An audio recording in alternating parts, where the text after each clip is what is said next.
तर आज मुलीची फरमाईश होती की वडे बनव म्हणून, कारण की मी दरवेळेस बनवत असते तर तिला नुसतं फोटो पाठवत असते. तर आता सध्या ती आलेली आहे, त्यामुळं मग ती मला म्हटली वडे बनव. तर मी सकाळी उठल्यानंतर 5 वाजता साबुदाणा भिजत घातला. तो छानपैकी भिजून दिला. मग आता 1-2 तास भिजून दिला, चांगला छान फुगला तो.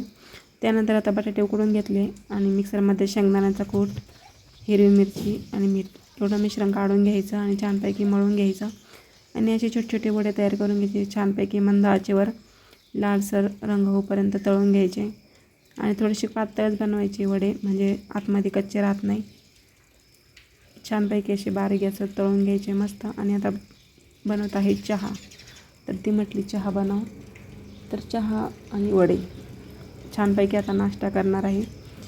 तर आपला व्हिडिओ कसा झाला आहे कमेंट करून नक्की सांगा. आवडल्यास लाईक करा, चॅनलवरती नवीन सबस्क्राईब नक्की करा. तर आम्ही लहान होतो तेव्हा खिचडी खूप आवडायची, म्हणजे वडिलांना रविवारी उपवास असायचा, तरी पण आई थोडंफार घास द्यायची खायला. आम्हाला उपवास नसायचा पण द्यायची घासभर कसं, कारण आपण लहान असतो तेव्हा खिचडी खायला खूप आवडते. पण जेव्हा आपण जे म्हणतो ना, जेव्हा आपल्याला भेटतं तेव्हा आपल्याला खायला आवडत नाही. पण आता खिचडी खायला मला अजिबात आवडत नाही. पण लहान होतं तेव्हा असं वाटायचं आई काय एवढीच देते, प्लेटभर तरी दिली पाहिजे आईने, म्हणजे तेव्हा खाण्याची जास्त इच्छा होते पण तेव्हा भेटत नाही.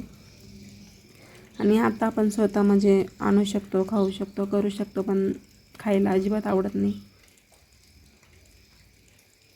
चला तर बाय बाय.